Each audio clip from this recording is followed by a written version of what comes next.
Very good afternoon, participants. Once again, welcome to session 2 for the day.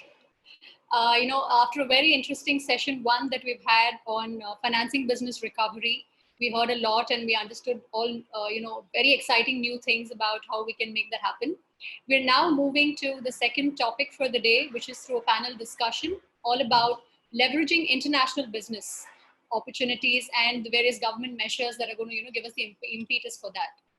So various strategies that business could look to revive the business. One among them that really definitely holds well is venturing into new markets. And here we're going to talk about international markets. So it's important to think beyond the normal and consider how the current global crisis is not just, creating a crisis on one hand, but also opening up new doors for us and new opportunities for the Indian MSMEs. And that's a very important area for us to start looking and focusing on. Today, we have on the panel very eminent speakers from extremely active international chambers of commerce and industry, and they will enlighten all of us today on how we can, leverage the global opportunities. So I take the opportunity to invite them to you one by one, beginning with Mr. Soundararajan. He is a self-made man, a first ranker from the University of Madras, a successful entrepreneur, currently the president of India, ASEAN, Sri Lanka Chamber of Commerce and Industry. He is the founder and CEO of Kalpataru, Sri Padam, Sri Ashirvad, which is also honored as a leading exporter. And interestingly, he's pioneered and implemented the Nirmala Nagara scheme, which is partnered with Mysore City Corporation. And you would know, it paved the way for Mysore to bag the Cleanest City Award twice with Swachh Bharat. So we welcome Mr. Soundararajan on board. Thank you very much, Shalini, for the wonderful introduction. Highly pleased to join you as a panel member and hope I add value to the endeavor, whatever you have started on. Thank you very much. I shall now move on to the second speaker, Mr. Manpreet Singh Nagi, with business management from IIM Bangalore and disaster management professional from United Nations Office. Is an entrepreneur with several companies like EcoFeet India, Sunny Enterprises, Rashtriya Engineers. He is currently the president of Indian Chamber of International Business, a special executive officer to the government of Maharashtra, chairman of International Relations Council of Maharashtra Chamber. He is also the advisor to the MCGM corporate office and advisor to the Save the Earth movement. He is a global consultant for PPP projects and has been instrumental with various government and private bodies from promotion of international trade and exchange. So welcome to our panel, Mr. Manpreet Singh. Thank you, Shalini ji. Thank you so much. It's a pleasure to be here. And thank you to SME Forum. Great. I'd now take the pleasure of introducing our third panelist, Mr. Shiv Prasad Lord. He is the executive director of Swiss Indian Chamber of Commerce. And until early this year, he was the director and company secretary at Roche Holding AG, a Swiss multinational healthcare company that we know. He has over 40 years of experience as company secretary, director, and general counsel with demonstrated history of working across industries in legal, strategy, corporate governance, international taxation, competition law, IPR laws, corporate finance, company law, and corporate law. So we're really glad that you are able to join us today, Mr. Shiv Prasad. Thank you, Shalini. Look forward to a very meaningful and fruitful discussion today. Wonderful. So we welcome each one of you and truly, honored to have you on our panel today to share the insights. We shall be going around the panel one by one to get your insights. I shall begin with Mr. Soundararajan. The first question coming to you is, Sri Lanka is believed to be emerging as an unprecedented opportunity for Indian business community. Would you agree with this? And could you enlighten us in the context of MSMEs? Absolutely, you are right, Shalini. Sri Lanka is probably the most, the best opportunity now to invest as well as to proceed for SMEs, basically.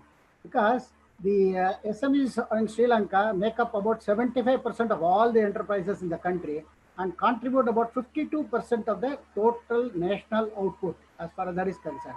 And we have selected randomly about, say, 197 export SMEs in Sri Lanka were analyzed and established And we found that there is a huge potential for a very big investment as well as push for the Indian entrepreneurs to enter into Sri Lanka, sell their products, and then get it. There are about 3,000 Sri Lankan SMEs which export, but they hardly contribute only 5% of the total export value. So you can imagine the area, the areas, if you want me to specify, I can say that it has got in agriculture, manufacturing, mining, construction, and service sector. These are the 5 major industries in which there is a very good scope for Indian entrepreneurs to invest in Sri Lanka and have a very big growth. Can I go ahead with some more? Yes, please. Yes, please. Yes.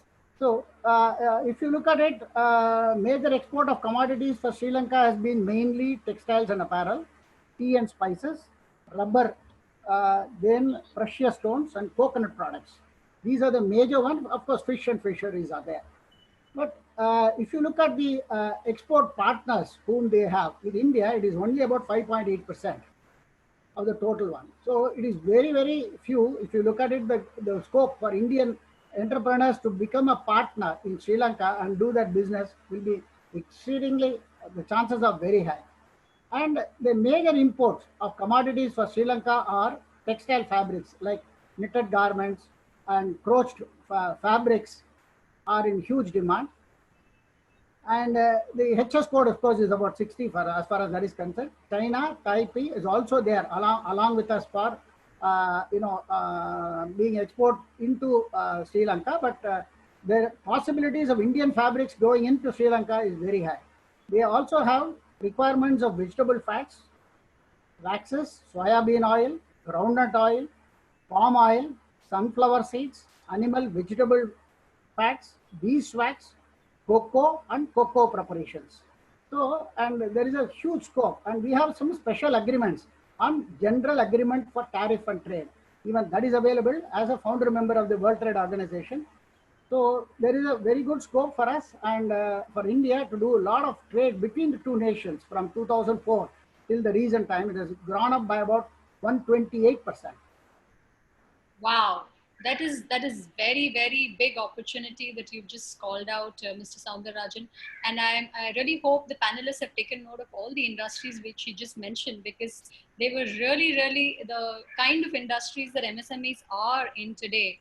And they can really tap those, if you really wish to go ahead. And Sri Lanka is not far. It's really, very close to us as a country. And in terms of trade and, logistics, it'll also be pretty cost efficient for us to go about in an international landscape.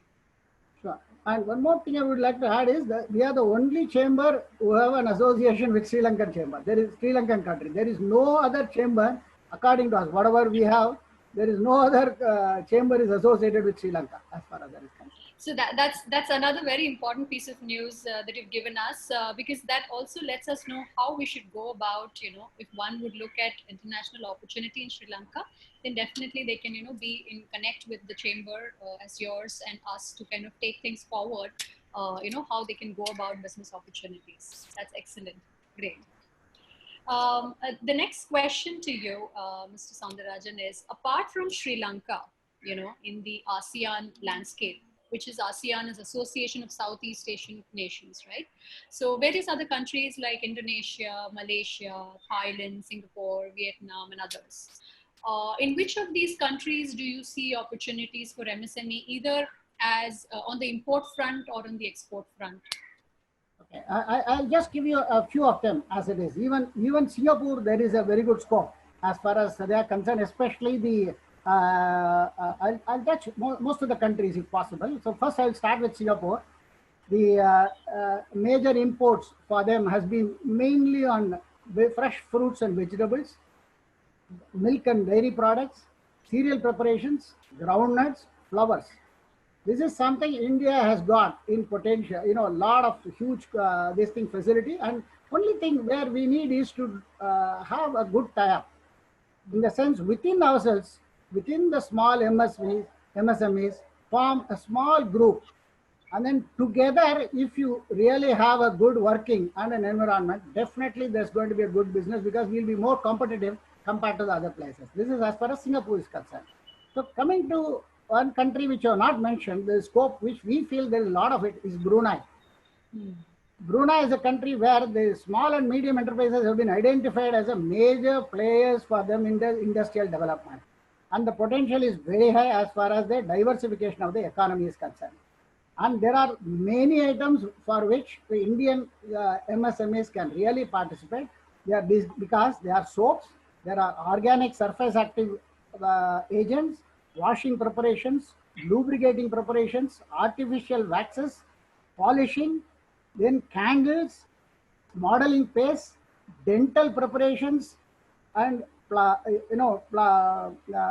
you call it as potatoes, tomatoes, you name them. There are so many articles which are required in Brunei, or materials which are required in Brunei. At the moment, there are not many suppliers of these items at the moment. Indonesia, definitely there is a very good scope as far as Brunei is concerned. Now, coming to the next one, Cambodia, I'm just trying to give you an idea. The export partners, if you look at it with Cambodia, USA has been having about 21.5%, whereas India is negligible as far as Cambodia is concerned. Why I'm highlighting these countries are because the possibilities for SMEs to have a very good export opportunity. That is why I've taken these two countries first to list it out: Brunei, Cambodia. And the imports are also, the materials are all available in India where there is a scope for them to export it. Fabrics, for example, knit sweaters, knit women's suits, then whole yarn, because there is wholesale of yarn is all. Then there is electrical equipment, communication equipment, signaling equipment, electrical signaling, safety, traffic control equipment. These are all a very good chances for people in India to export as far as this is concerned. And there is a very good chance because the VAT there is only about 10%. That is the biggest advantage because of the ASEAN free trade area. We have an agreement with them. As far as India has got an agreement with Cambodia as far as that is concerned. Just coming to just mention about Thailand. Basically, they are importing machineries like computers, optical readers, ICs, micro assemblies. These are all the areas, and electrical equipment, broadcasting equipment, office machine parts, radio telephony. These are all the areas where there is a possibility with which you can do with Thailand. Because Thailand has total number of enterprises, if you look at it, 99.7% are all SMEs in Thailand. And they employ 79% of the population. And that export is again 30% of it. So there is another huge scope in Thailand, including the service as far as that is concerned. And we have a special 12 agreements with them. No other country we have 12 agreements. So there are 12 agreements with Thailand for doing it. Coming to, you are just mentioning about Indonesia. Just to give you an idea about Indonesia, is the second largest exporter. India has got only about 15 billion as far as they are concerned. But major imports have been telephones, ICs, computers, and on foodstuff you can take wheat itself, sugar, soya beans, cotton. So there also we have some special agreements with them. Of course, coal has been one of their major supplies, exports of Indonesia coming into India. Then the other one which I would like to mention is also Laos. Laos is another country which is very, very important because there is a very good potential for oil, beverages, and pharmaceuticals. Because these are, why I'm trying to list out different countries with different opportunities is because pharmaceuticals, if you look at it, Singapore and Laos have a very good potential for Indian companies to export a lot of it. And then, of course, the last one I would like to touch because I don't want to run away from Myanmar. Myanmar seems to be Burma, where we have the association, we have the chamber also associated with the country, where Myanmar has got one of the maximum potential for Indian products. And their export partners, India is nothing compared. India has got only about 7%, whereas China has got 43% of partnership as far as that is concerned. So imports there are plastics, plastic articles. That is something, you know, the SMEs who are having plastic and plastic article manufacturers can definitely try for it. Animal, vegetable fats, oils, waxes, then man-made filaments are required. Of course, again, fabric. These are all there, which are there. Right now, there are only about 22 items are allowed to be exported and imported under the free trade agreement signed between India and Myanmar. They include mustard seeds, pulses, beans, fresh vegetables, fruits, soya bean. So on the other hand, India supplies clothes, shoes, for example. Shoes is a big industry as far as Myanmar is concerned. Medicines, woolens, engineering goods. So there is a very great demand of Indian products in Myanmar. Just to touch, these are all some of them I thought I'll highlight you as far as, but I'm just leaving. Vietnam and Laos are almost similar to that. And Philippines, I'm just leaving it out of, maybe some other time I'll take it up with you. Wonderful. I think, the best part of what you just shared, Mr. Soundarajan, is the countries that people usually don't focus on. The list of countries that you just spoke about today, Laos, Brunei, Myanmar, have not been significantly focused countries. People usually look at Singapore, people look at Hong Kong, Thailand, if at all, but not beyond that, right? So that's extremely insightful and valuable to understand the opportunities lying in these small countries. And that's how small businesses here can definitely make that big leap by targeting these particular economies. That's extremely valuable. So before I move to the next question, I would like to let the participants know that, as you're hearing and listening to the speakers, whatever questions come up to you in your mind, please type them down in the chat box. At the bottom of your screen, you will see a chat box. Whatever you type in there is the question that will come directly to our panelists, and we'll be more than happy to take them up to answer your queries that you have in your mind as you listen to us. So moving to the next question, Mr. Soundarajan, as a chamber, what is the role that you have been playing in facilitating this international trade? So the MSMEs are familiar and are comfortable as to how you can, as chambers typically can help. Yeah. As a chamber, we are interested in developing the trade between any of those countries. Whatever I've listed out now, we are ready to help any entrepreneur who comes forward with any request for us, including we try to give them even for the buyers, exporters, importers, list is all being furnished on the as whenever they request, because we do not know which company has got what requirement. So definitely any firm who is interested in it can register and can become a member with us, and then we will definitely help them with the list, whatever they want, whatever help they need. And because we have signed agreements with the respective chambers. For example, we have with National Ceylon, National Chamber of Commerce Ceylon, we have an agreement. With Singapore, we have with Malaysia. Like that, we have agreements with different chambers in those countries. And so definitely we'll be in a position to help you with all that. Right. That was very helpful. And Mr. Soundarajan, I would like you to stay tuned as we move to the next panelist. And we shall come back to you. Add on, if you don't mind, sorry, can I just try to add on 5 points which are important? Definitely. May help the entrepreneurs who are looking from India. Please, absolutely. I'll take only 2 minutes. Sure. All the time you need. All the time you need. Yeah. Of course. All that I would like to, about 5-6 important points I feel is very important as far as the scope between ASEAN trade is concerned. First is, of course, ethics. Everybody looks for business ethics. They want it to be open. I feel the major thing is very, very clear. You have to be ethical. Look at it as an ethical business. There is a very good scope for us to do it without any, because that is one thing which India did not have an earlier name. Now India has got a very good name, and so we can definitely look for ethics as a business. The second, of course, is the build partnership. Not only within yourselves, also build partnership with the counterpart, whichever country you are choosing. It can be Sri Lanka, it can be Thailand, it can be any country. Build a partnership with the person whom you want to associate with you so that it can. Second point. Third point is, I feel that the brand. Everybody wants to sell one single brand. I feel that it is better to have country-wise brand. Sri Lanka has got a different culture, different this thing compared to Indonesia.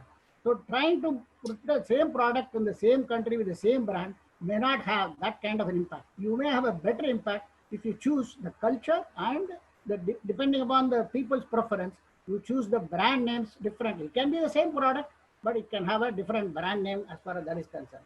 The fourth, of course, is the people's expectations, climatic conditions and people expectations in that particular country that is required as far as that is concerned.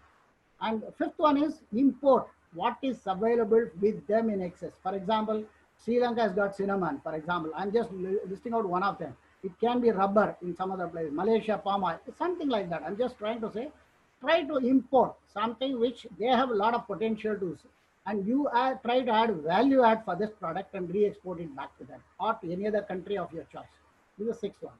And the last one, what I would like to do is request every person is spend back to the people who have given you the chance to establish your foot in that country. Spend a little bit of amount of your earnings back into the country. That gives you a very good loyalty, as well as the government appreciates your gesture, and they give you a lot of help when you try to expand your business in the future. I'm sorry I've taken a little extra time, but I just wanted to give you this. No. I'm extremely delighted that you brought this up, Mr. Soundarajan, because what you just told us in the last 5 minutes is extremely valuable.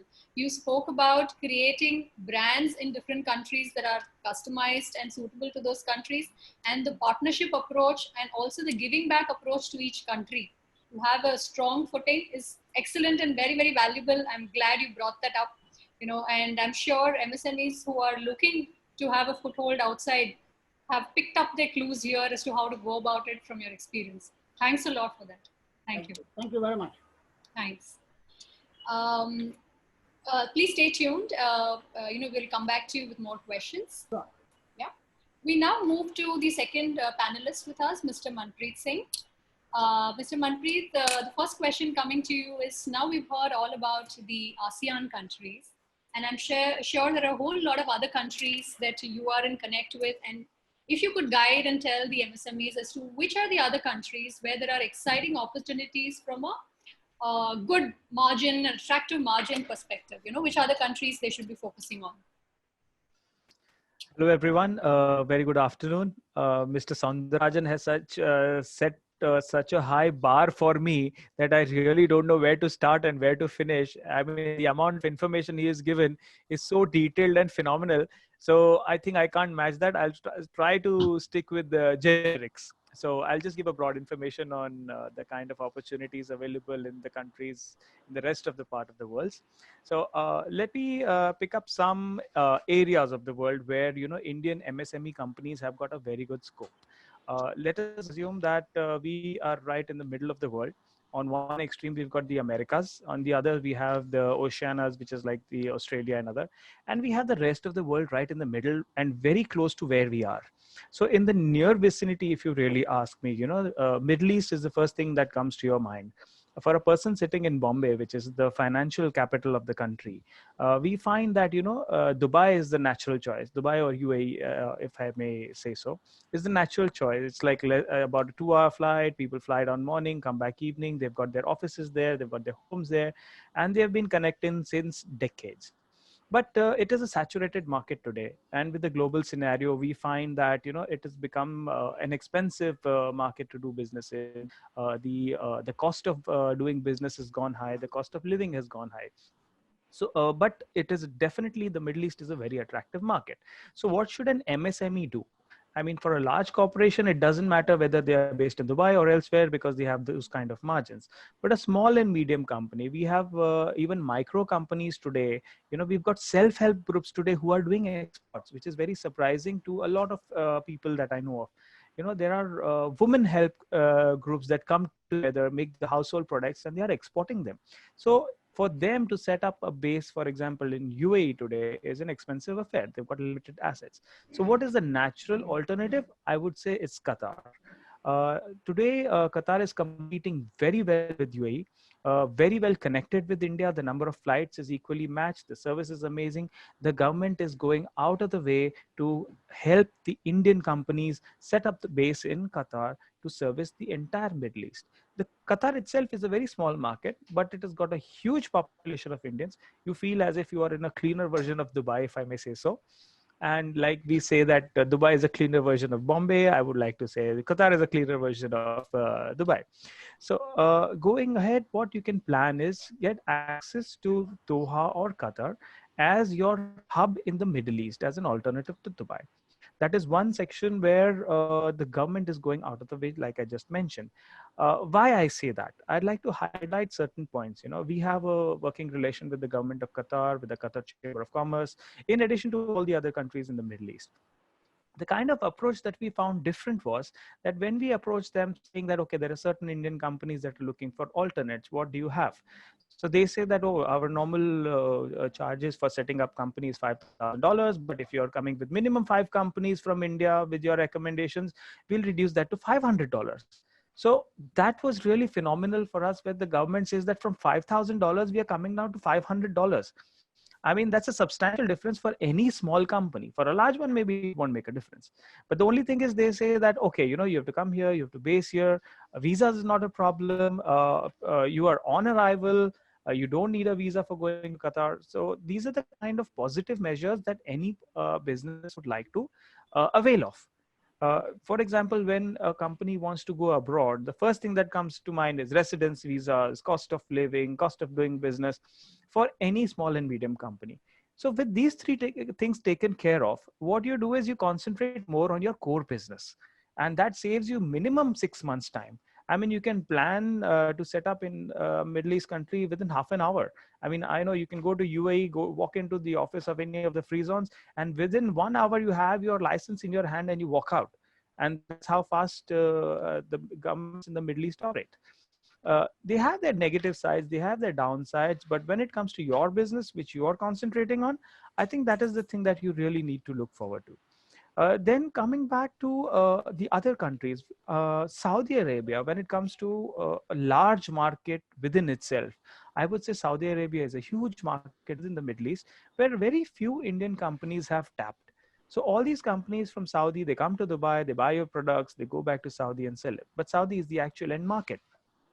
So if you can have a working relationship with a Saudi company, then that is the way to go, I would say. And the best alternative for any Indian company, instead of just directly jumping into any market, would be to find a partner there, to find a market for your products, even though small. I mean, you can, if you are a food retailer or a food exporter, what you can do is go to the country, go to a small retail shop, tell them that, okay, you know, I want to do this, give them a handsome margin.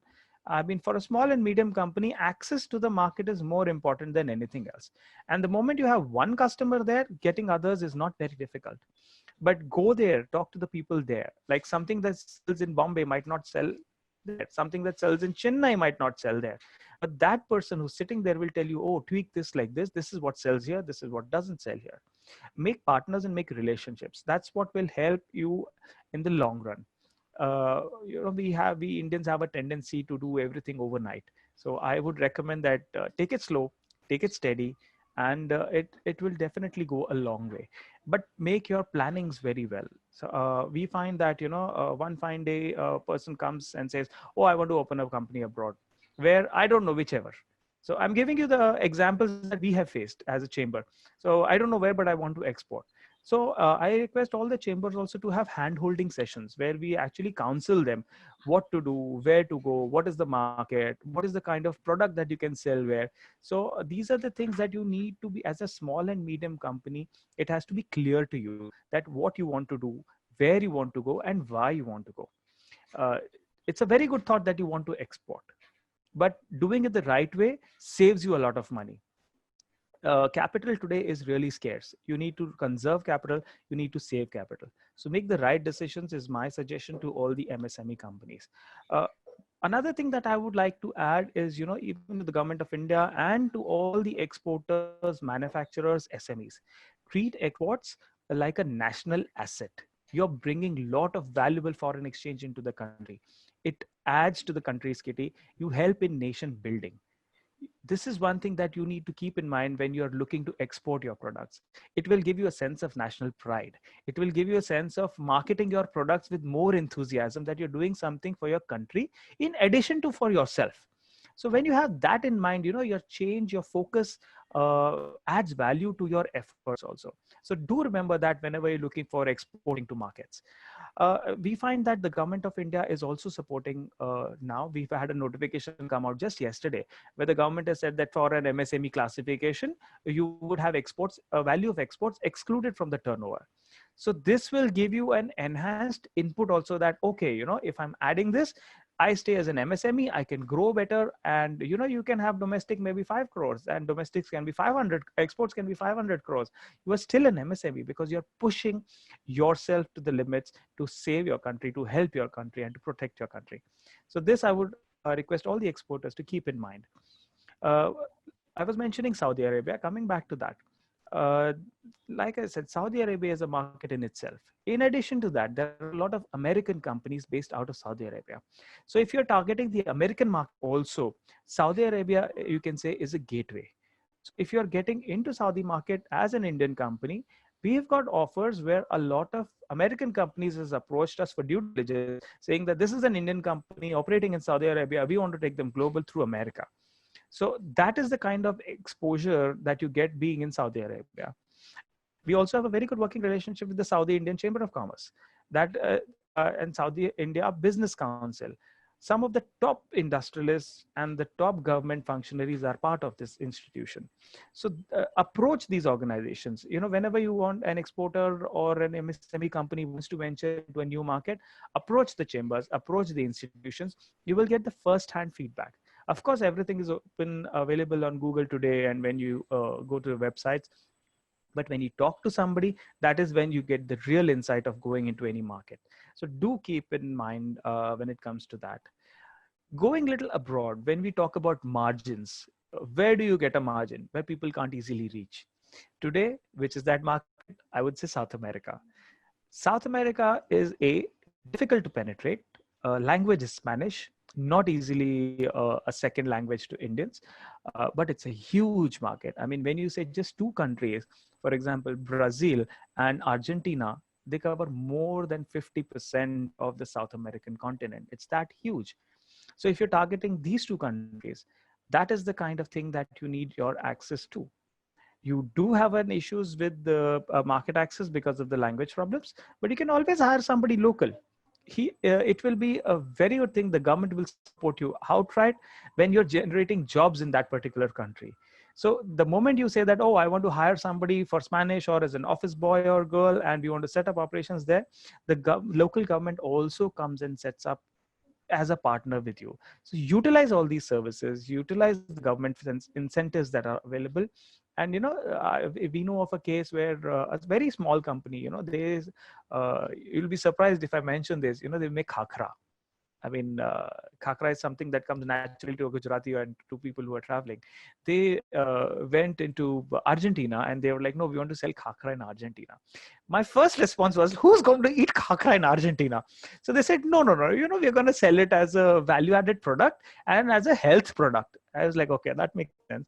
So we approached the government of Argentina. We've got a very good relationship with the government of Buenos Aires, and we have an MOU with them. So we approached them that, okay, there's this company, they want to sell food item there, and that's how they tied up.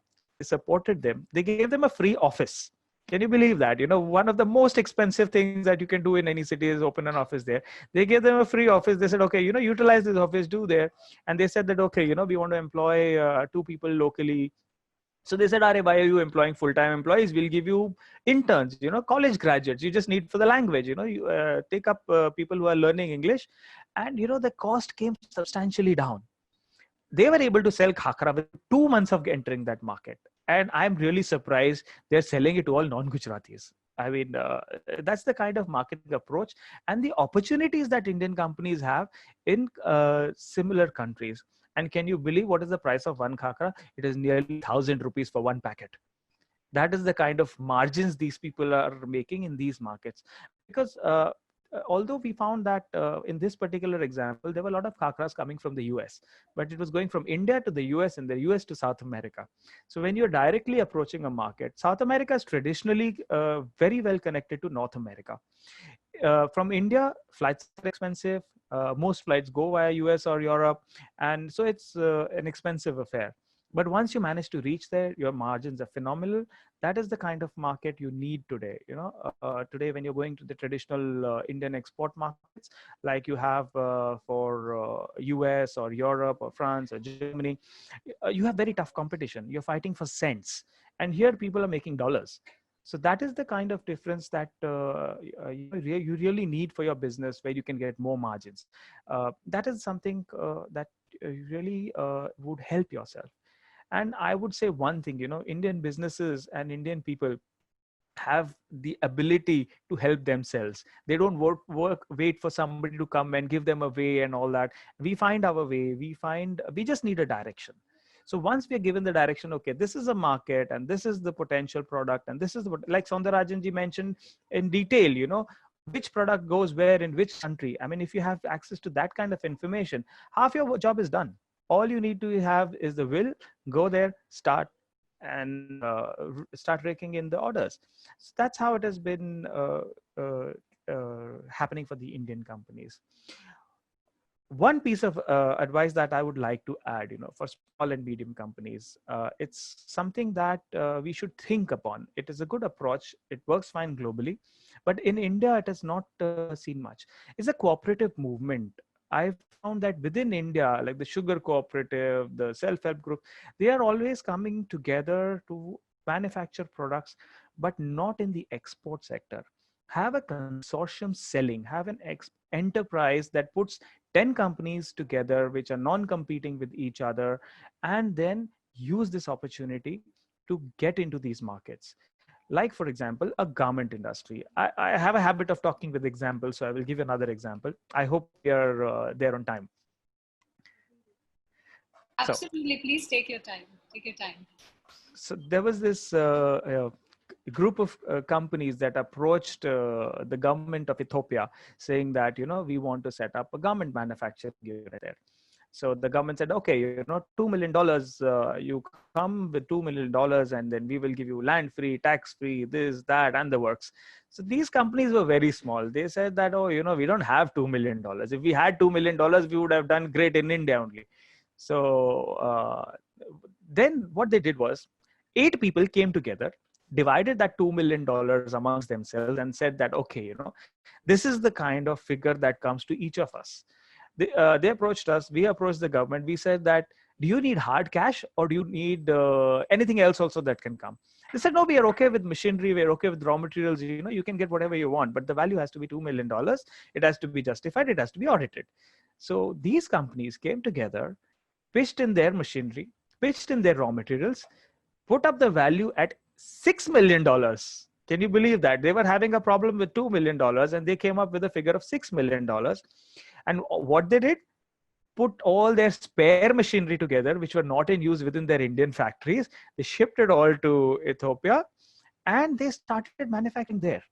Now, what they did was innovative. Was when you say garment, one was the guy selling threads, one was doing the garment, one was doing the accessories, the third was a marketing expert, and these people all divided the work amongst themselves and formed a consortium.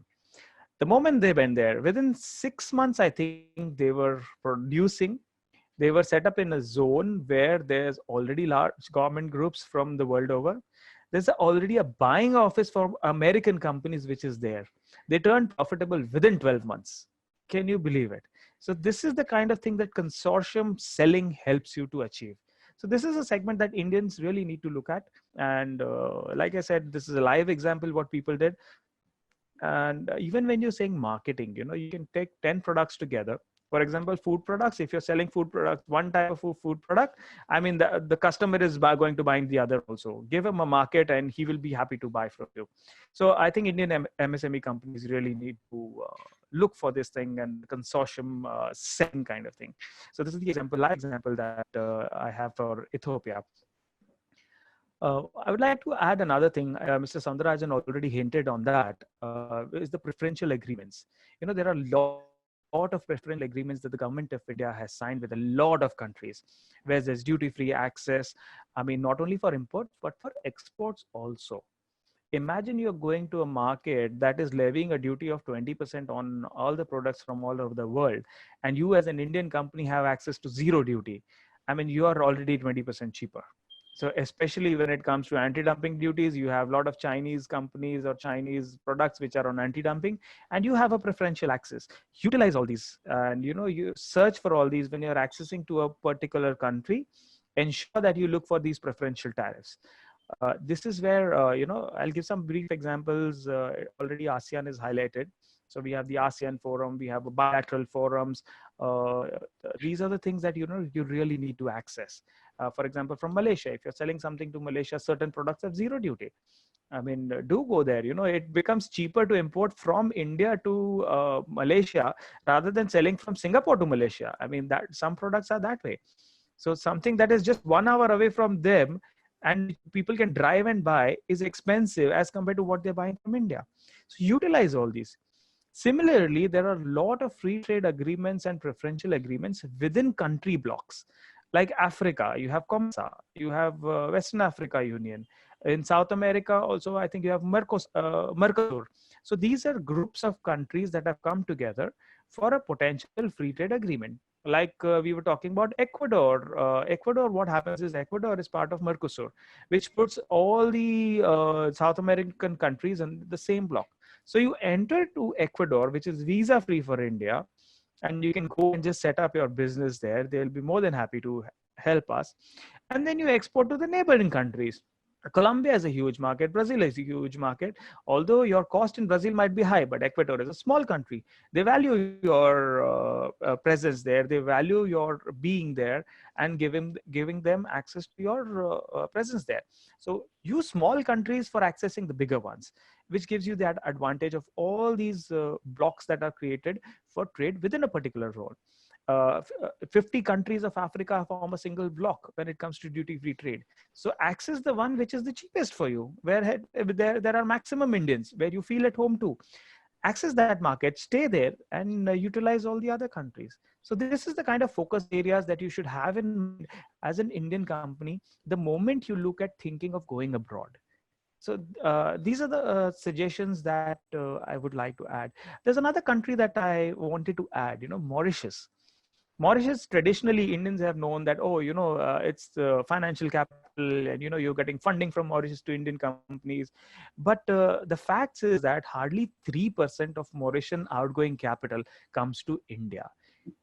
And we are so worried about it, or rather we were so worried about it. It's our duty to understand where the other 97% is going.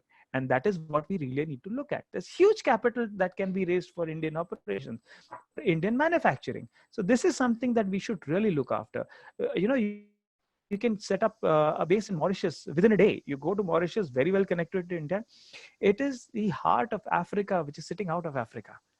It's an island. It's an island country. But the amount of Indians there are, I mean, it's phenomenal.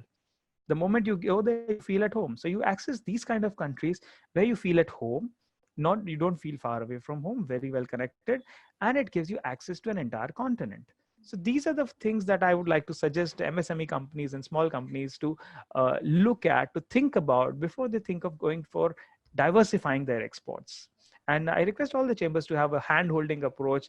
And we are there to help people. That's our whole existence. So that's my 2 cents. Wow, that was much more than 2 cents, Manpreet-ji. It was really, really insightful. I think the kind of examples that you gave really brought alive as to how one can go about really entering a certain market, especially attractive markets that you spoke about, was very, very helpful. And you also touched upon an important country, very controversial country, China.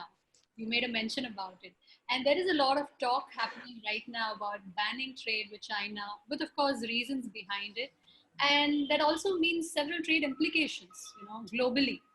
And that also means trade implications for our own MSMEs, existing trade in the country. So what is your take on this? Could you tell us a little more on this? Well, I might go in some bad books for saying this, but I'm a positive person. Let me say that. So my approach is a little different. See, when there are a lot of adversaries that any country might have, let it be for trade, for other reasons or whatsoever, for disputes. I mean, globally, there are lots of issues. You should focus on the positive ones and ensure that your country benefits out of this. This is my take as the president of a chamber of commerce and as an exporter. Now, there's a lot of concern about the growing trade deficit between India and China that has been happening over the years. It's not an overnight thing. What we need to do is we need to focus on our exports to China. Now, China has the largest population in the world. India is only second. that also means that it is one of the largest markets of the world. So if you're thinking that India is a huge market, the world is coming to India, you as an Indian company should go to China to sell to them and ensure that you get your dollars where they have surplus. There's a huge amount of potential of Indian exports to China. What we have been traditionally selling to them is raw materials, they value add and they export to the rest of the world. Why can't we do that? In addition to giving raw materials, there's a huge amount of HNI clientele in China. Now, instead of giving them raw materials, give them such high value products that you ensure that you are getting a better margin. Create brands that give you value and you're at par with Louis Vuitton and Prada. And all these brands are manufacturing in India, if I may say so. We've got footwear and garments of the top of the world's brands and they're made in India. You go to any store in Europe or US and you pick it up and you'll find either made in China or made in India. So leather products, we are the experts. China is buying from India raw materials and they're manufacturing out of Indian leather and selling to the world. But they do not cater to their own population. That is what an Indian company should target. If you're very concerned about that, set up a base in Hong Kong. It's very open. The people are still having the British legacy. They are very much open to Indians. We have a lot of our Indian population in diaspora there since decades. Especially our Sindhis have been there since the time you can remember, to be very honest. And they're doing really good business. So when you say China, I would say that it is one of your largest markets for an Indian MSME company, or a large company for that matter. So we should really think of China in that way and ensure that we get their dollars and they don't get ours. So, and I think very recently, just 2 or 3 days back, I don't remember the exact statistics, but in many decades, India has reduced the trade dependence on China and the balance of trade has tilted in our favor. So that clearly mentions the imports are going down, and it also means that our exports to China are going up. So that means there is a market. On top of that, last year, Government of India and Government of China formed a working group that would focus on increasing exports of India to China. So there's already a working group that has been working on that. And definitely the government is supporting this. This is something that we really need to look at ourselves as Indian companies, as national pride, where we can put a made in India product into Chinese shores, and we ensure that we put a name for ourselves. There are lots of products that when it comes to China, the moment you see a leather jacket or a leather shoe, they want it from India. They want a made in India product. So why don't we get access to that? High-end precision electronics, China is an expert, but still there are some products that are being exported from India to China. Medicines, pharma sector, India is the largest in the world. Here, what we do is the reverse thing. We get the APIs from China, we value add and we make a medicine and we sell it to China. That's something that you really can focus on more. And there are many such similar products. You just need to open up. IT sector, I would give an example. Like I said, I talk with examples. Zoom, the platform that we are on, there was a lot of contention that it is a Chinese platform until recently. But look at what the person did. The person used to work at Cisco, which had a platform similar, went to the US, formed a company in the US, picked up the team, made a better product, listed it in America, and put the development center in China utilizing their tech resources. So we as Indian companies, we are already doing half of it. Why can't we have a cheap development center in China, which is cheaper than India? Utilize them as a labor force. We'll be more than happy to do. They're not that good with English as compared to what we are traditionally. So we should utilize our core competencies and we should utilize what they are good at to come out a better solution for our own benefit. So that is my take on China, where, we should focus more on our exports to China, look at products that add value to us rather than to them, and to ensure that we are trade surplus, and we ensure that maybe a few months or few years down the line, we are approached saying that, there's a trade balance on the other way around and let's do something about it. Thanks, Mr. Mandeep. Manpreet, which is a very interesting perspective to take on China. And I'm sure people loved it because there have been a lot of questions around this going on in the minds of people for quite some time. And this is definitely a perspective that one could look at. So you've spoken about several approaches to international markets in various countries. So what is your outlook on how the other countries are looking at us as, to do trade with India? How is their approach and outlook towards us, so that when MSMEs are looking at them as opportunities, how easy or difficult could it get when they're approaching the market? So it's very relevant to know what is the take from the other perspective of a country towards India. See, the Indian Chamber of International Business has a working relationship with about 38 countries odd. So we've got direct, indirect presence there, and we've been working both ways. We've been inviting those countries to India to invest. It not only we don't focus only on the trade part, but we are focusing on other issues when it comes to technological joint ventures, getting the best technology from the world to use in Indian manufacturing, and to ensure that we will give a quality product to the world. India and Indian companies really need to increase their product quality and their product packaging. Globally, we have traditionally found that the cost of the packaging is more than the cost of the product. So this is something that we Indians need to realize, that, a 2 rupee product might need a 10 rupee packaging. We have to get used to that. Sorry for another example again. There's an American company which manufactures handmade soap. Now we have hundreds of companies making handmade soap within India. We are traditionally good at it with Ayurveda and all these things. But what this company did, this American company, they called it the money soap.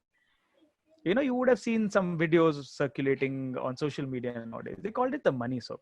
So what they did was, in the center of this thing, they had a huge, nice pouch with a dollar printer on it. And it's a sealed pouch, and you get a lottery out of it. The moment you remove the soap and you use the soap, you would get a note. Now, 99.9%, it's a $1 note. The cost of the soap, which is normally $1, is $10.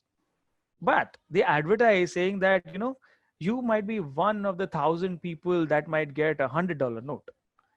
So the kind of marketing that plays on your mind is phenomenal.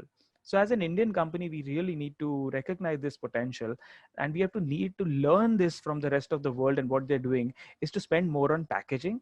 And the product quality is given today. Nobody says that, oh, give us a good product. It is assumed that all the companies in the world today have to give a good product. There's no second thing about it. And there was a time before when you say, chalega attitude and all, that doesn't work anymore. And today, India has become a brand. We have to realize this. The moment we take an Indian product outside, a decade ago, I was told, the moment I'm an exporter myself since a few decades. So it's a family business. So the moment we used to go to the world, we say, oh, Indian, no, we're not interested. That was the perception. Today, India is a brand. The moment you say India, you're a company from India. Oh, what do you have? That's the kind of perception that has changed. So we need to respect our country. We need to respect our product and our quality, and ensure that we give a product that says that, okay, we used an Indian product. Let's buy more Indian products. Like the mentality world over is for China that, oh, it's a use and throw kind of product. But they're used to that. The moment you say Chinese used to use and throw product, that's a ticket, one of the cheapest, big deal. The moment you come to a German product, you say, oh, it's high quality. It's one of the most expensive, but it's worth it. So, we have to position ourselves somewhere in the middle when people say it's value for money, and an Indian product is something that you should go for. So that is the kind of niche that we can create for ourselves today. And world over, thanks to our Prime Minister Modi ji, he has created India a huge brand, and the perception has increased greatly. People are readily accepting Indian products. It's a good, amazing marketing campaign that we as Indian companies need to cash on. So, we have a free marketing manager. Let me put it that way. So we should utilize that. We should ensure that, we give him his due credit where it's well deserved. And we should ensure that, we go to countries where there is an Indian demand. Like you mentioned that the Indian perception, which is abroad, today it is on a really high note. It's on a positive note, and we should cash upon it as Indian companies. Great. That was very, very useful to understand that MSMEs today at the time of crisis can really look up to heartening welcoming relation from the other end of countries that they would like to target. So I'm sure participants here are taking note of this fact that this is a good time. We already have a lot of marketing at a country level being done. which is in the favor of our enterprises. So when you go out there and you sell quality products, you definitely will have a welcome that is much needed in the country. So that's very, very good to know. Thanks for that, Mr. Manpreet. I would request you to stay on hold till we come back to you for questions. Definitely. Thank you. Thank you very much for your input so far. And we will now move to our panelist for the day, Mr. Shiv Prasad Law. So welcome, Mr. Shiv Prasad. Our first question to you, in all this that we've heard so far, there is a strong role that the government has been playing, So we would like to understand from you what is, various government measures have been released recently. Ms. Nirmala Sitharaman has come out with a whole lot of things that for people in MSME sector to know and understand and pick up. So what are those few highlights that you would like to explain to people, few measures that they should be watchful of and leverage at this point of time? Sure, Shalini. Let me first, Manpreet had mentioned that after Soundarajan, he had a very tough thing because, a benchmark setting like, Manpreet to tell you, I have both of you who spoke, before me, Soundarajan and Manpreet. So you can imagine my predicament. Before I touch to your question, Shalini, if you can let me wear my Swiss Indian Chamber of Commerce hat first. And, I could like to let you know what, we, how we help MSMEs. In fact, we work very closely with the Swiss Business Hub India, which is actually headquartered in the Consulate General of Switzerland in Mumbai with a team even at the Embassy of Switzerland. There are two primary mandates with the Swiss Business Hub India has. One is the Swiss Export Promotion, which is geared towards supporting Swiss exporters to expand and enter the Indian market. And, there's a lot of handholding which is done. The channel partners are identified, distributors are identified, clients, and a lot of clarification is given on market and regulatory topics. The second one is for investment in Switzerland.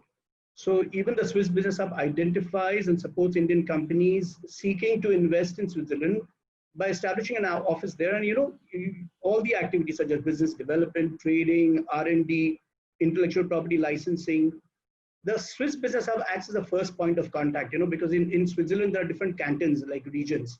So it will be very difficult for an Indian expert to go and, start dealing with each of them. So the Swiss Business Hub is the first point of contact, and through them, the investors are supported, and that enables crucial contacts, with the industry associations, chambers of commerce over there, research institutes, innovation parks. So this is what basically is from the point of view of MSMEs who, as you were asking questions earlier to the other two panelists. Another thing is that during this recent COVID crisis, the Swiss Indian Chamber helped many MSMEs.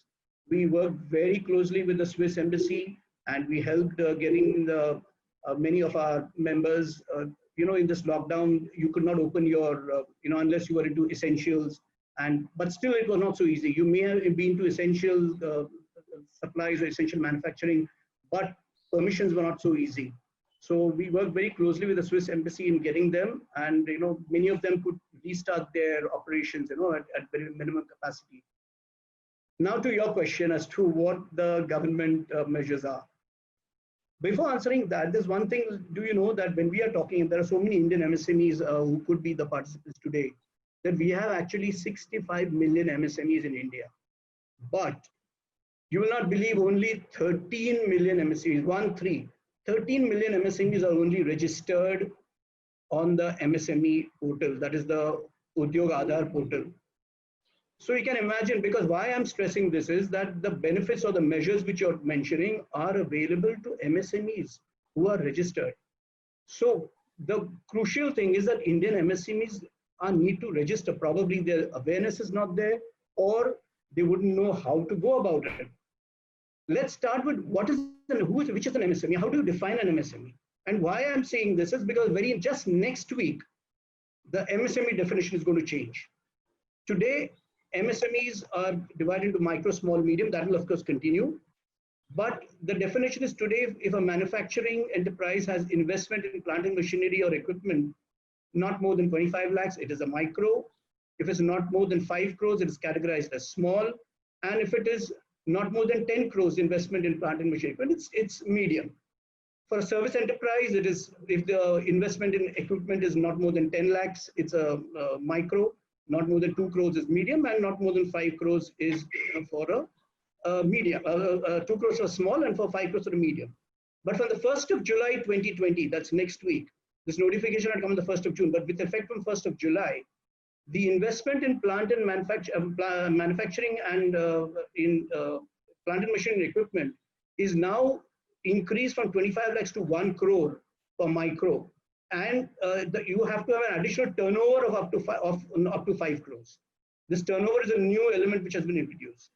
Similarly, for a small enterprise, you can invest up to 10 crores in plant and machinery equipment, and you have a turnover of up to 50 crores.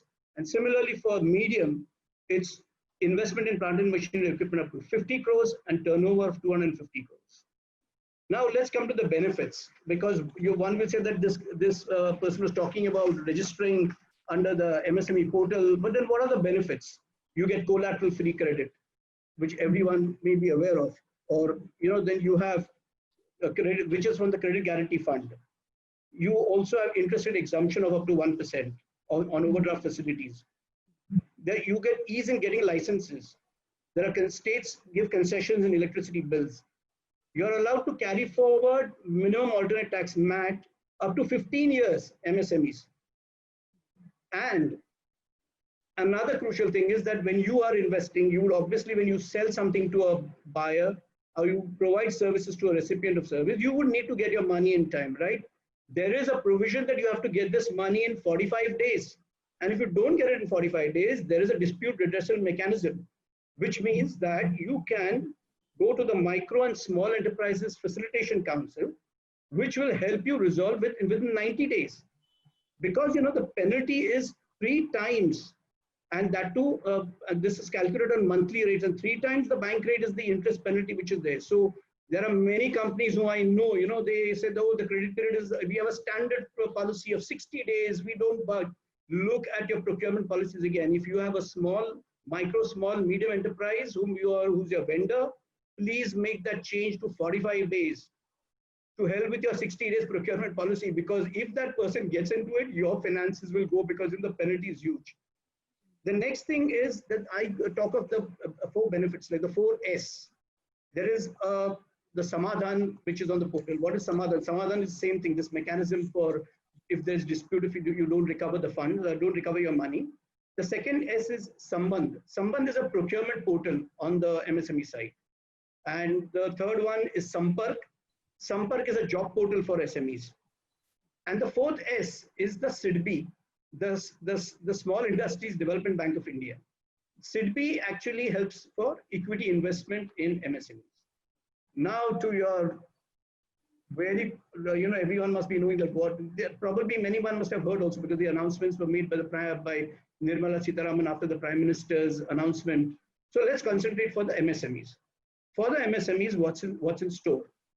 First, there's a 3 lakh crores collateral free emergency credit line. This emergency credit line is up to 20% of your outstanding as of 29th of February. It's fully guaranteed. There is no guarantee fee. The bank and the NBFC will not require any collateral. And this is estimated to help or aid 40 lakh SMEs to revive. Of course, there is like conditions apply is what we always say whenever you see. So here also there are conditions. The condition is that your outstanding loan can be only up to 25 crores and your turnover is only up to 100 crores. Only then you are eligible to get this. The tenor of the period of the loan is just 4 years. Out of the first 12 months, there's a moratorium on the principal repayment. The banks, there's a capping on the interest rate. The banks can charge not more than 9.5%. And the NBFCs cannot charge more than 14%. So this is a very good thing. It's limited up to 31st of October. The second one is a 20,000 crore subordinate debt for stressed MSMEs. When I say stressed, essentially the NPAs. Now, how you revive the stressed MSMEs? By infusion of equity. And this is through the credit guarantee, the CGT MSC, as you say, the Credit Guarantee Trust, fund for micro and small enterprises. So this fund will provide partial credit and will also help infuse equity into through loans. They can be infused equity into the MSMEs. Last but not the least, the third one, which is important, is the 50,000 crore equity infusion in MSMEs through what they call fund of funds. The fund of funds is like there is a mother fund and there's a daughter fund. There's a huge corpus, about 10,000 crores in the mother fund, and that will leverage the daughter funds for about 50,000 crores at that level. And this will actually encourage MSMEs to even get, bring more equity into their fund, and it will help them to expand their size and capacity. Of course, there are other benefits also announced by the government under the Atmanirbhar Bharat scheme for MSMEs. The first one was promotion of e-marketing, because now you can't have those international trade fairs and exhibitions. Physical events are not to be seen in the near future. So they are promoting e-marketing as a replacement. Digitization will be introduced to enable transaction-based lending. Government and CPSEs are expected to pay within 45 days. There will be 24/7 custom clearance. This is as of now up to 30th of June, but I expect the government may extend that. Digital-based credit rating, as I said, and further, the Insolvency and Bankruptcy Code has also increased the threshold from 1 lakh to 1 crore for filing any insolvency petition. So that's a big relief for MSMEs, I must say. So this is what I would say are the summaries of the benefits which so far has been provided by the government. Wonderful. I think that was very, very detailed. You gave us a lot of detail as to what are the measures and what could be easily looked up as an MSME, which are the points they should note to, which measures can be leveraged. Thank you very much for this one. I think there's one of the important aspects out of this is also about government procurement, and some possible relaxation for MSMEs that came. Yes. Could you yes. Tell us a little more about that? Yeah. Sure. So the relaxation which has come for government tenders, that is, procurement from the government. Originally, it was reserved for 20% for MSMEs, and out of it, 3% were for women entrepreneurs. But now, under the new scheme, they have said if their tender is up to 200 crores value, foreign companies or global companies cannot compete in those tenders. So it's up to 200 crores. It's the local MSMEs have got the full, the playground, so to say, of only quoting for the tender. There will be no competition from the foreign players. That's what the laws, the provision was for government procurement tenders. Okay, that's very, very, very, very useful to know. Apart from these measures that are given by the government, anything on the side of GST, taxation, any benefits, any measures that are useful for MSMEs on that front? Actually speaking, when you said GST, if you may permit, Shalini, I wanted to say something which is quite innovative or provocative. I wouldn't use the word innovative because just probably someone in the 1.3 billion may have the same idea. So I don't want to say that it is innovative or it's like my idea. But when you say GST, GST is payable on when you are selling or you're providing services. It's on the sales which you make. Now imagine in this lockdown situation for 3 to 4 months, there have been no sales, and the expected sales have also dropped, which means that your GST input credit, which was available with you to set off against the GST payable, you cannot utilize the GST input credit. So my suggestion is that why not the banks provide loans against this GST input credit? So this is what I'm saying is like it will not only bring fresh source of revenue, it will also be a fresher source of revenue for the banks. It will infuse liquidity into the economy, and it will of course revive the MSMEs because they have to take loans at a very cheap rate. Now let me explain to you how this would work. What I'm trying to say is this. There is GST input credit for every business. Give transferable e-certificates. Okay, the government can issue transferable e-certificates against that input credit. They have say maybe say denominations of 10 lakhs, or you can even break it into smaller units so that when you want to redeem them, it becomes easy. The banks can lend money to the business owner to the tune of say 80 to 85% of these e-certificates at a concessional rate of even as low as 5%, because the bank does not have to borrow money to lend this. So the rate of interest can be even as low as 5%, right? Now, to the extent the e-certificates are issued, the GST input credit will get blocked. You can't have the cake and eat it too. So during that period, you'll have to pay GST on the sales which you're making, because you can't get any set off, right? Which means the government will get GST payments and it will get money into the kitty, which otherwise would have got adjusted against the GST input credit, right? Now, once you are able to repay this loan off, you can redeem your e-certificates, give it back to the government, and reinstate your GST input credit. So then you're back afterwards when your future sales, you can utilize the GST input credit as it was hitherto. So this is what I'm trying to say, that let us use this lockdown situation and the GST input credit to the benefit. Let's take an opportunity from this challenge which you're facing. I'm sorry. So this is extremely, informative, because I don't think many enterprises are thinking from this perspective that you just shared with us. And this is definitely something that people can start pondering about, how to start looking at GST. Yeah, but let me interrupt, Shalini. The thing is, it's not so easy. I mean, MSMEs might think of doing this, right? But you need support from the finance ministry. Absolutely. And therefore, we have to make this proposal to the finance ministry. I think, a couple of proposals we have gone from, because we have sent to other chambers.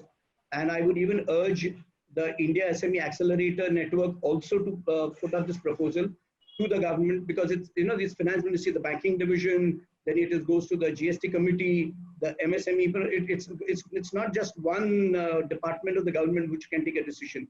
So we have to, really push, because this is in the interest. It's a win-win situation for the government as well as for the MSMEs. I agree. And not just MSMEs, it can even work for others. Yeah.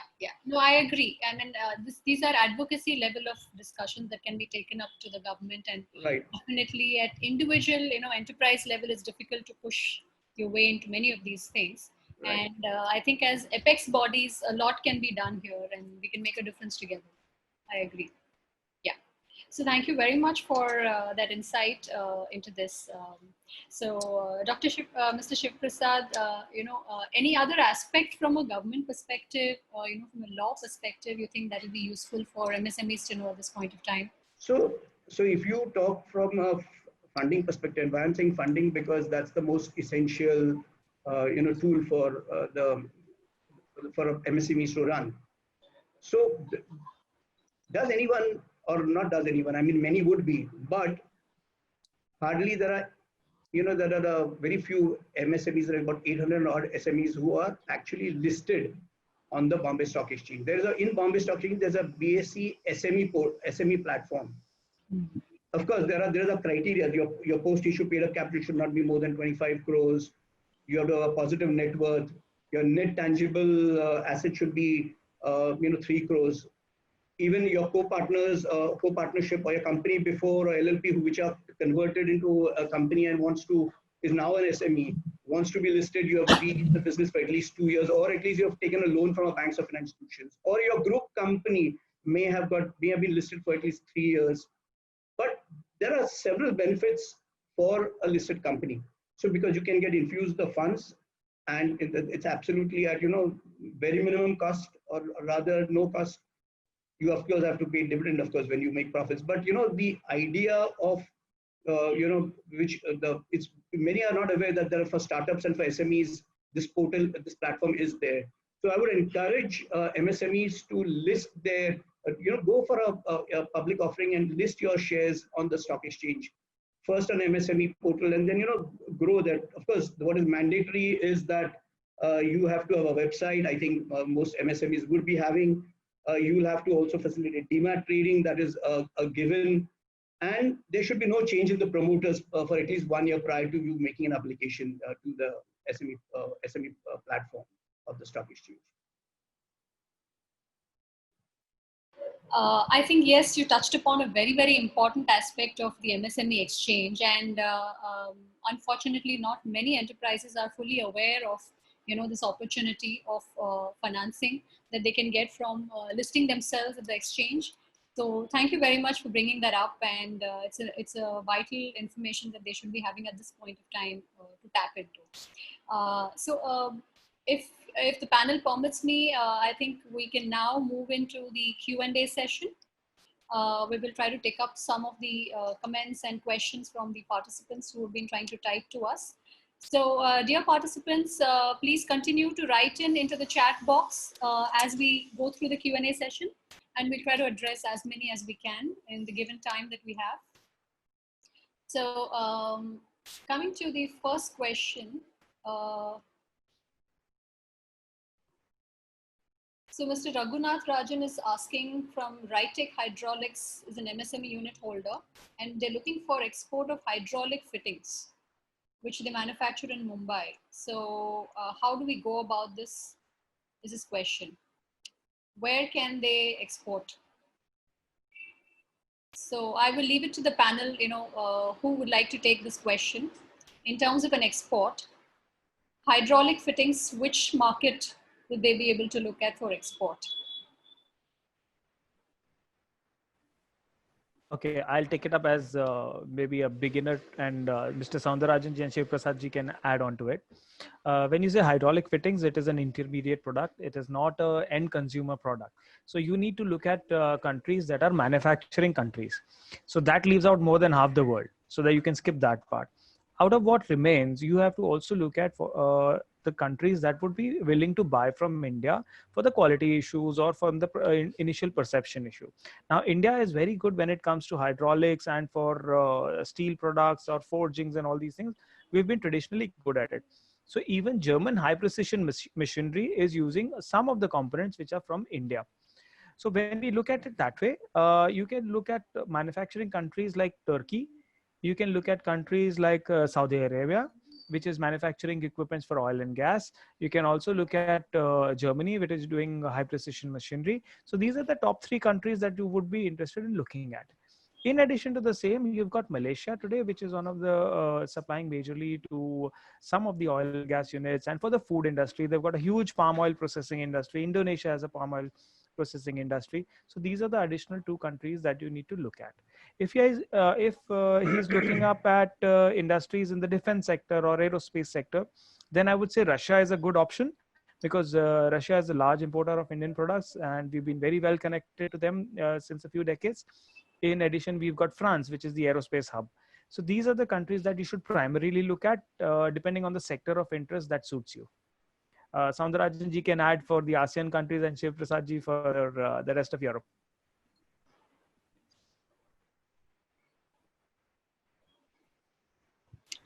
You already answered the questions very well, so there's nothing much to add. As you said, Indonesia has got a good potential as far as that is concerned. Hydraulics, yes, Indonesia, Philippines are the 2 countries where there is a possibility that that person can try and establish his network and expand his business.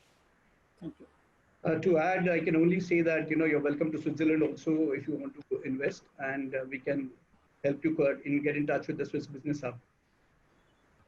Okay, thank you very much. I think we have answered this question very well for the enterprise. There's another question which is coming from Mr. Sridharan. He's talking of cost impact for exporters. How will they get back the GST credit? So this is the question. So this is more a technical question, so because there's a process involved for getting this GST input credit. So it's quite a detailed thing. If I would take time now, so I can answer this offline to Sundarajan. Sure. So Mr. Sridharan, this is the question. Sridharan, sorry. Yeah. So we'll answer this offline for you. Definitely the answer will come, because this is a technical one. Yeah. All right. So there's another question that is, can the micro and small enterprises and buyer mutually waive off the interest on delayed payment? This is a question coming from Chavi Jain. Can you repeat the question? So can the MSME and the buyer mutually waive off the interest on delayed payment? That's a very nice legal question actually. There's nothing laid down in the process. The thing is that if there is a dispute, then you go there, right? So now here I'll bring you a point that all the companies, there's a notification which has been issued where the companies have to give a half-yearly return to the government, to the Ministry of Corporate Affairs on the outstandings due to SMEs and the reason if there's a default, right? Now, if there's a dispute, then it's between the two of them. Normally, it doesn't go to the council. Similarly, if there is a mutual agreement that, okay, let's waive off the interest, then it's an agreement between the two of them. It's a contract which is two of them. I don't think anyone will interfere and say, no, you have to pay the interest. For long business relationship, the SME may say, okay, I waive off interest, but please don't do it as a habit. I mean, I can waive off as a one time. You can't put in a contract, say that, I will always waive mutual interest, because then it looks as if, the contract is one-sided. But if there is, to tide off a situation, say in this COVID situation, there's an understanding from both sides that, okay, we will waive interest, I think that's fair enough. Okay, I really hope that answers the question, and it's very valuable answer that we just got, Chavi. I hope your query is resolved there. The next question is coming from Mr. Raghunath Rajan. His question is, MSMEs are truly stressed financially with no revenues and difficulty in paying tax, in salaries, etc. How can the Finance Ministry or bank give facility for MSME unit holder?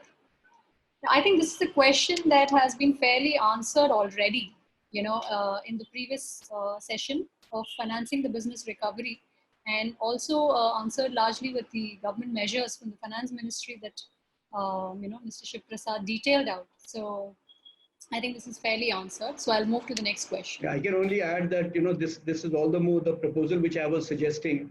If we push to the Finance Ministry to really help SMEs, to relieve their stress. True. So we have Shyam Sundar Mohta who's saying, I want to export textile product saris. What is the scope in Sri Lanka for it? So Mr. Soundarajan, this question would come to you.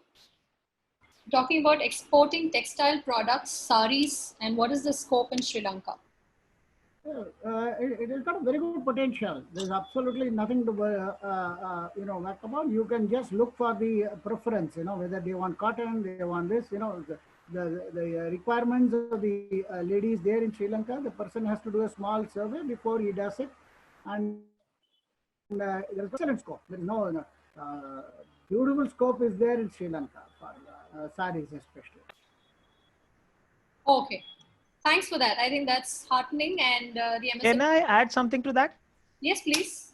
Okay, another example. I was in Hong Kong participating in a fashion exhibition, which was basically the Hong Kong Fashion Week.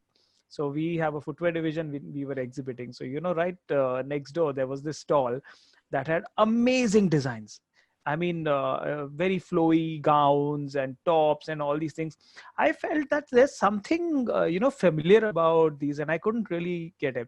So this guy comes and he's a European guy selling exotic products and all that, high fashion. I asked him, I find there's a connection, but I can't really make out what.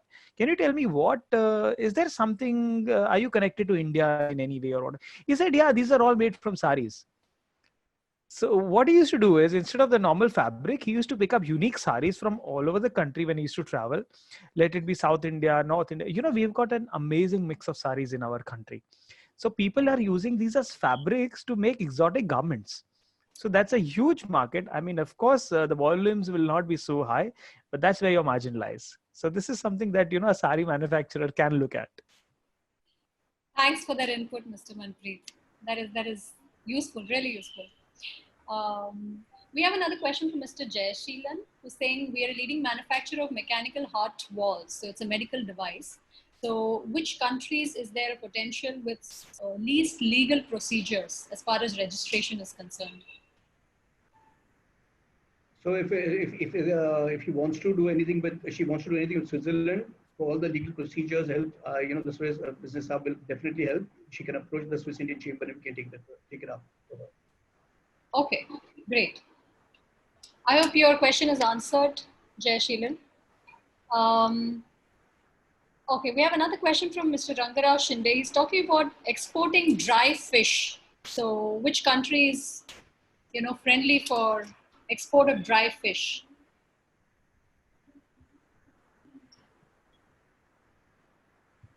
I think we did cover that a bit in terms of fishery opportunities, which Mr. Soundararajan had explained in the ASEAN, countries. So that should probably be the best. I did mention it as far as they are all exporting fish. The dry fish. I'm not sure at the moment, but we can definitely, if they get in touch with us, we can try to check and then get back to them. It is possible. Cambodia has got a good potential to sell dry fish. Yes, you can try. Okay. Can I add another example? Yes, please. Yes, please. We love your example. Okay, when it comes to fish, very recently there was, India is one of the largest exporters of shrimps. Our second competitor in the world is Ecuador. Both export to America. So recently what happened was, there was an issue and there were raw material shortages and there was lockdown in India and, there was huge exporter spending. Imagine being the largest exporter in the world, you've got orders, but you can't ship. What do? So what India did was, we went to Ecuador. We tied up with Ecuadorian companies. We got the shipments to India, repackaged, relabeled, and sent it out. So can you imagine that this is the kind of potential that India has and the margins that you are having in India, that you're going to South America, buying fish from there, getting to India, repackaging it, selling it to America, and still making a profit. So that is something that, we really, our Indian companies are very innovative. So when it comes to dried fish, America is one of the largest markets, including ASEAN and Southeast Asia, which are our largest consumers. And we are definitely one of the largest exporters. Wow. Thanks for that. Once again, bringing a live example. So that's definitely very interesting route to take, and people can take note of this. So I think we are kind of coming to the end of our session with the Q&As that has been, helpful, hopefully, for the participants. And I don't know where to begin, because this has been such an exciting session with the three panelists we have had today. A lot of information, fresh inputs, and things to ponder. And I really hope the MSMEs are able to grab, some of the opportunities you've thrown at them today, with various countries. The most important thing for them, I think, is mentally to push their boundaries of thinking, to think beyond just local and going national to actually going international. And at a time when people are talking of crisis, sometimes it's the disruptive thinking that really helps in moving your strategy in a direction that can take you to the next leap, and not just small steps that you would normally take in a normal course of business. So I would really urge the MSMEs today to take clue from what the panelists have told them, and really venture out in to areas and new markets with innovative products. At the same time, have the right kind of information sought from them, go about it in a systematic and well-informed way. So your decision is well-informed as you take. The chambers are always there to support, and I'm hearing a lot of panel participants asking, how do we get in touch with these chambers? Their websites are available, and they will also be sharing their details with you as to how you should contact and who you should contact to become members of these chambers. They're always there to support you in taking your business abroad. So is the government with various schemes, that has been explained very well. So those wondering where to start, you can definitely get in touch with the chambers, or to beginners, you please get in touch with us, which you already know, and we will connect you with these chambers so you can become members there, and you can, we can jointly help in whatever you need to do in terms of out-of-box thinking to take your products into the right place at the right time. So this is an opportunity not to be lost, because a best entrepreneur is one who converts the challenges into an opportunity. And right now we're sitting with a situation that's a challenge, and we're all here to help you convert that into the right opportunity for future. So with that, I would like to end this particular session. Please note that India SME Accelerator Network is a knowledge partner to the chambers, and we are always there to handhold your journey in transitioning your business from where you have been to where you wish to go with the chambers and the government, and take it forward. So on that note, we would like to end this session. Can I share a contact slide? Oh, please. possible? Please. If we have a contact slide or contact information, we'll be happy to, put this up right away. Please feel free to share your screen. Participants can take note of this.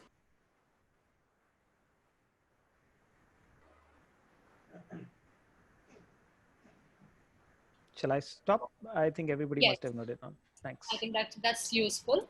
So I would only like to add that, along with the Chambers, India SME Accelerator has been doing a lot of work and will be doing a lot of work also in the future. So we've come up with what is called an accelerator program for business, which is the Business Recovery Program. And participants who join into the program over a period of, 2 months will be taken from whatever state you are in to your own new strategy of not just recovery, but growth for the future. So the entire endeavor is to help you strategically make the right move with the guidance of, chambers and apex bodies. So please feel free to get in touch with us and we will tell you more and guide you more as to how to take this forward. So big thank you very much to Mr. Soundararajan, Mr. Manpreet Singh, and Mr. Shiv Prasad Lord. I really appreciate and value the kind of time you've Thank you so taken out much for the opportunity. Thank you so and much, it's a Shalini. Great time we had together. Thank you so much, Shalini, and big thank you to India SME Accelerator Network. I mean, it's been a pleasure and great panel. And thank you, attendees, for being with us today afternoon and spending your time. Thanks, Thanks, Shalini, for everyone. giving us this opportunity, to address and, explain the nuances of MSMEs in India. And at the same time, I thank all the other, my co-panelists and the attendees for their patient hearing and for their questions. Thank you. Thank you so much. All Thank- the very best, everyone. Thank you very much. Thank you, panelists. I shall now request the participants, to stay tuned with us. We're taking a short break, a 30-minute break, which is for lunch. Let's all grab lunch and, get energized for our next session. 2 o'clock, we're back for the next panel, which is on digitization journey, that the transformation that the MSMEs can take. And that's coming up at 2 o'clock. Please stay tuned and we'll be right back. Thank you. Bye-bye. Bye-bye. Marketing and especially social media. So typically when we talk of social media, we think of Facebook, Instagram, LinkedIn, etc., WhatsApp, etc. But we have always been actually looking at basically interacting, using these tools to interact with them, especially with our customers and taking customer feedback.